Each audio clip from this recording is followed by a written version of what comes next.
আসসালামু আলাইকুম। আমি শেখ ইসমাইল তোমাদের পক্ষ থেকে গত 1 বছরে আমরা যা করেছি সেটা হলো গিয়ে 2টি ফ্যান মসজিদে দিয়েছি, মৃত ব্যক্তির জন্য 2000 টাকা একবার দিয়েছি, আর ঈদ সামগ্রী বিতরণ করেছি, আর অসুস্থ ব্যক্তির জন্য 30,000 টাকা আমরা রিসেন্ট তুলে তাদের হাতে দিয়েছি। আর কিছু কথা আপনাদের বলবো, সেটা হলো গিয়ে আমরা যে কাজ করছি প্রথমত আমাদের উদ্দেশ্যকে স্পষ্ট করতে হবে। আমরা কি শুধুই ঈদ কুরবানিতে খাদ্য সামগ্রী আর শীতকালীন বস্ত্র প্রদান করা কি আমাদের মূল লক্ষ্য? আমরা কি চাই? আমরা চাই আমরা যে সমাজ, যে সমাজের মানুষ প্রকৃত মুসলিম হবে, যে সমাজের মানুষ চিন্তা ও চেতনা ও সভ্যতায় পরিপূর্ণ মুসলিম হবে। মুসলিম সমাজের সবথেকে বড় ব্যাধি সেটা হলো চিন্তা ও চেতনা। মুসলিমরা সব দিক থেকে তুলনামূলক এগিয়ে থাকলেও চিন্তা চেতনা ও আদর্শের দিক থেকে তারা অনেকটা পিছিয়ে। মুসলিম বিশ্বে চিন্তা যুদ্ধ বা বুদ্ধিবৃত্তিক লড়াইয়ে শুরুটা যেভাবে হয়, পরপর 6টি ক্রুসেড হয়। আমি আপনাদের একটা কথা বলে রাখি, যখন মুসলিম সাম্রাজ্য পৃথিবীর অর্ধেক শাসন করছিল, তখন রোম সাম্রাজ্যের যারা শাসক ছিলেন তারা খ্রিস্টানিত হয়ে ক্রুসেড চালু করেছিলেন যাতে করে মুসলিমদেরকে ধ্বংস করা যায়। পরপর 8টি ক্রুসেড হয়েছিল। তো 6টি ক্রুসেড হওয়ার পর ফ্রান্সের রাজা সম্রাট সেন্ট লুইস, যিনি নবম লুই বলে পরিচিত,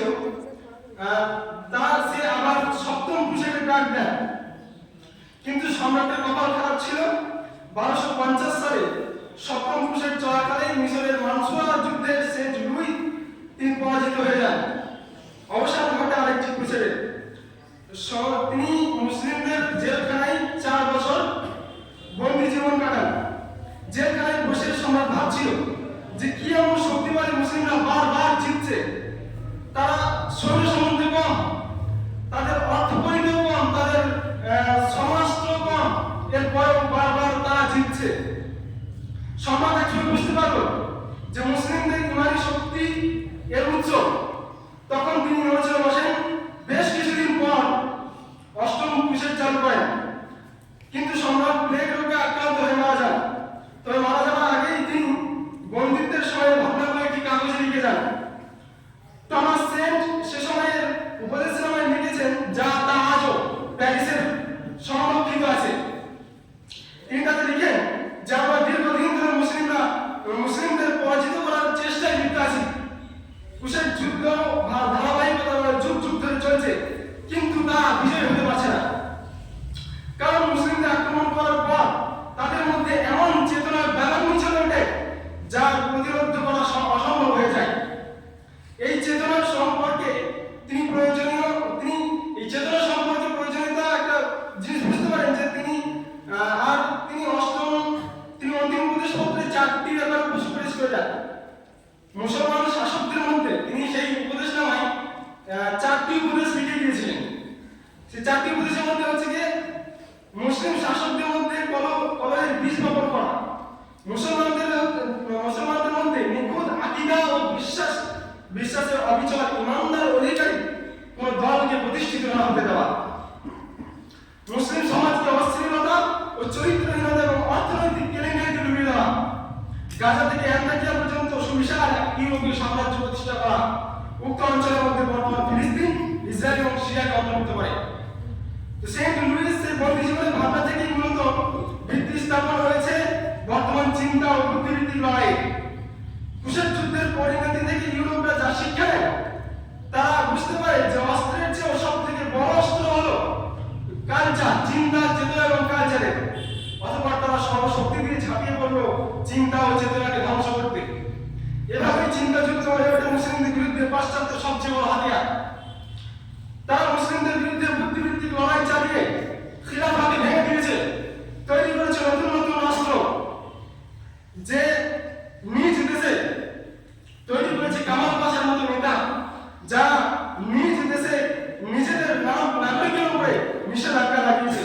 টুপি পাওয়া যাবে না, আরবিতে আজান দেওয়া যাবে না, দাড়ি রাখা যাবে না, পর্দা পাওয়া যাবে না ইত্যাদি। এই বুদ্ধিবৃত্তিক লড়াই একটা বড় অংশ হলো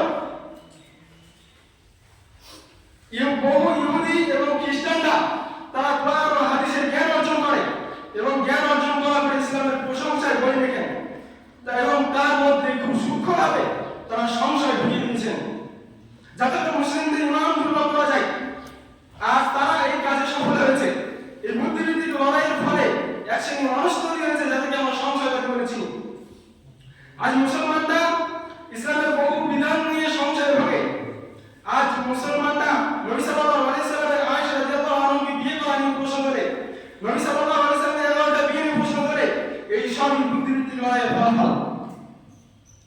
আসুন এখন জেনে নিন যে ভারতের বুদ্ধিবৃত্তিক লড়াইয়ের সূচনাটা কিভাবে হয়। তারা যখন ভারতবর্ষে আসে তারা জানতে পারে, তারা বুঝতে পারে যে একদিন না একদিন আমাকে এই দেশ থেকে ছেড়ে চলে যেতে হবে।